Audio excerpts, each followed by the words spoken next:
10 محرم کے دن ہر ایک امام حسین کے قدموں پہ قربان ہو رہا تھا، اور یہ منظر دیکھنے کے لیے تمام عالمین کے فرشتے کربلا کے میدان تک آ پہنچے۔ کبھی امام حسین سے زمین مخاطب ہو کے کہتی ہے کہ اے ہمارے آقا، ہمیں حکم دیں، ہم ابھی پھٹ جائیں اور اس پورے لشکر کو فنار کر دیں۔ تو کبھی آسمان چیخ کے کہتا ہے اے میرے حسین، ہمیں حکم دیں۔ تو کبھی زعفر جن مختلف جنات کے ساتھ دست ادب کو جوڑ کے کہتا ہے اے میرے مولا، مجھے حکم دیں کہ اس فوج یزید کو فنار کر دوں۔ امام حسین تمام انبیاء، اولیاء، فرشتوں اور جنات سے کہتے ہیں یہ صبر کا امتحان ہے، میرا اللہ میرا صبر آزمانا چاہتا ہے، اور میرے خون سے ہی اسلام کو زندگی ملے گی، کیونکہ میرے شہید ہونے کے بعد رہتی دنیا تک کسی بھی یزید کی یہ مجال نہ ہوگی کہ کوئی میرے نانا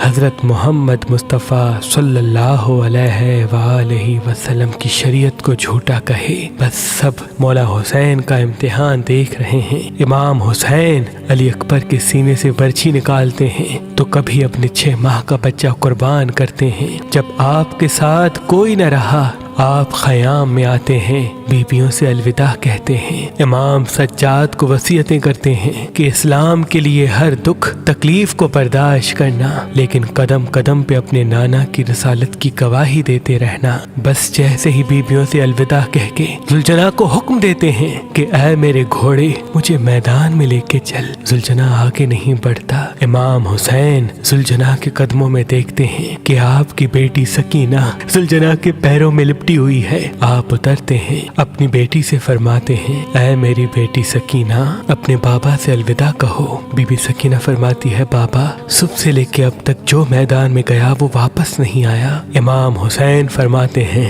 اے میری بچی، ہمارے خون سے تمہارے نانا کا دین بچے گا، صبر کرو۔ آپ یتیمی کا پرسہ دیتے ہیں اور میدان میں آ کے باواز بلند فرماتے ہیں اے لوگو، میں رسول اللہ کا نواسا حسین ہوں، فاطمہ کا بیٹا، علی کا لال۔ میں وہ ہوں جس کے لیے اللہ کے رسول بار بار فرماتے تھے کہ حسین و منی وانا من الحسین، میرا خون رسول اللہ کا خون ہے، میرا گوشت رسول اللہ کا گوشت ہے۔ کیوں مجھے قتل کرنا چاہتے ہو؟ کیا میں نے شریعت میں کوئی ترامیم کی ہے؟ کسی انسان کا حق غصب کیا ہے؟ کیوں میرے بچوں کو مارا ہے؟ کیوں 3 دن سے ہمیں پیاسا رکھا ہے؟ فوج یزید ایک آواز میں کہتی ہے کہ ہم سب تجھے تیرے بابا علی کے بغض میں قتل کرنا چاہتے ہیں۔ پھر آپ فرماتے ہیں آج جو اسلام کا پرچم تم ہاتھوں پہ بلند کر کے کھڑے ہو، یہ پرچم میرے بابا علی نے بلند کیا تھا۔ خیبر و خندق میں اگر میرے بابا علی نہ ہوتے تو اسلام کی فتح ناممکن تھی۔ آج اس علی کو یہ صلہ دے رہے ہو کہ اس کی اولاد کو اس بیابان میں بھوکا و پیاسا کر کے قتل کر رہے ہو۔ بس عمر بن سعد کہتا ہے کہ حسین کی بات نہ سنو، حملہ کر دو۔ تاریخ نے لکھا امام حسین علیہ السلام کے مد مقابل جو بھی آیا وہ فنار ہوا۔ زمین پہ اس سے پہلے ایسی جنگ نہ دیکھی گئی کہ ایک 3 دن کا بھوکا پیاسا شیر کی طرح لڑ رہا ہے اور فوج دور دور بھاگ رہی ہے۔ بالآخر شمر عمر بن سعد نے یہ سوچا کہ یہ علی کا شیر ہے، اس سے مقابلہ کرنا ناممکن ہے۔ پوری فوج کو کہتے ہیں کہ ایک ساتھ امام حسین پہ حملہ کیا جائے، لیکن کوئی بھی امام حسین کے قریب نہ جائے۔ دور دور سے امام حسین کو تیر مارے اور آدھی فوج جا کے خیام کو آگ لگا دے۔ بس ہزاروں کی فوج نے امام حسین کو چاروں طرف سے گھیرا اور دور دور بھاگتے ہوئے امام حسین کو تیر مارتی رہی، نیزے مارتی رہی، اور کچھ امام حسین کے قیام کو جلاتے ہیں۔ امام حسین کبھی خیموں کی طرف جاتے ہیں، کبھی سپاہیوں کی طرف آتے ہیں۔ بس اتنے میں آواز غائب آتی ہے اے حسین، تیرا اللہ تجھ سے راضی ہوا۔ امام حسین تلوار کو روک لیتے ہیں۔ فوجی اشکیا جیسے ہی امام حسین کی رکی ہوئی تلوار دیکھتے ہیں تو وہ لوگ جو امام حسین کو دیکھ کے بھاگ گئے تھے وہ بھی قریب آنے لگتے ہیں، اور دور دور سے جس کے ہاتھوں میں جو چیز ہوتی ہے وہ امام حسین کی طرف پھینکنے لگتے ہیں۔ تاریخ نے لکھا جس کے پاس نیزے تھے وہ نیزہ مارنے لگا، جس کے پاس تیر تھے وہ تیر مارنے لگا، جس کے پاس تلواریں تھی وہ تلواریں مارنے لگا۔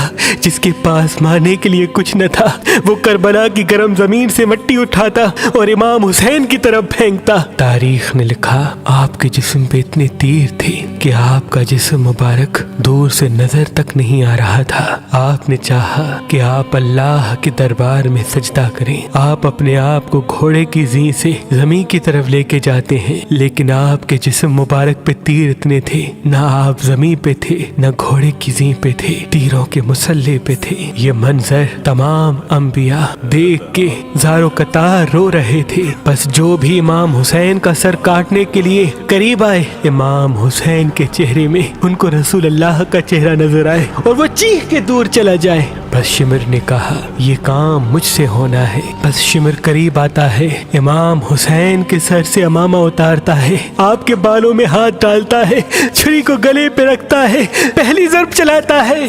حضرت آدم علیہ السلام اللہ کے رسول سے فرماتے ہیں یا رسول اللہ آگے میں نہیں دیکھ سکتا۔ جیسے ہی دوسری ضرب چلتی ہے، حضرت نوح علیہ السلام فرماتے ہیں یا رسول اللہ آگے میں نہیں دیکھ سکتا۔ جب تیسری ضرب چلتی ہے، حضرت ابراہیم علیہ السلام فرماتے ہیں یا رسول اللہ میں نے تو اپنے بیٹے کی قربانی کے وقت ہی اپنی آنکھوں پہ پٹی باندھ لی تھی، آگے میں نہیں دیکھ سکتا۔ بس ضرب چلتی رہی۔ ایک وقت ایسا آیا اللہ کے رسول نے آنکھیں بند کی اور فرمایا اے علی اب آگے میں نہیں دیکھ سکتا۔ بس ایک وقت ایسا آیا کہ امام علی نے بھی آنکھیں بند کی اور بی بی فاطمہ سے فرمانے لگے اے فاطمہ آگے میں نہیں دیکھ سکتا، اب تو جان تیرا بیٹا جانے۔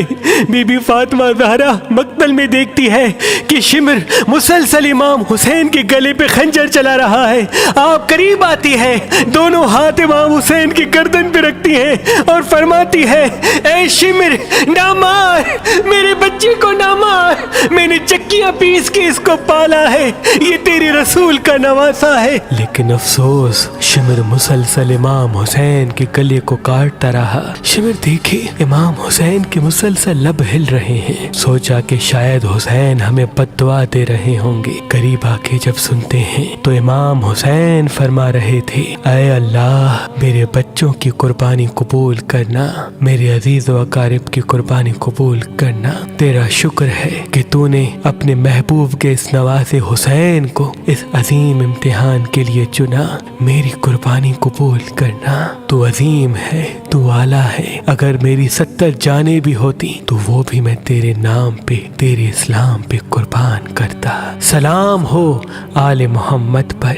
سلام ہو رسول اللہ کے خاندان پر، جنہوں نے ہر تکلیف کو برداشت کر کے قیامت تک اسلام کو زندہ کر دیا، قیامت تک اسلام کو زندہ کر دیا۔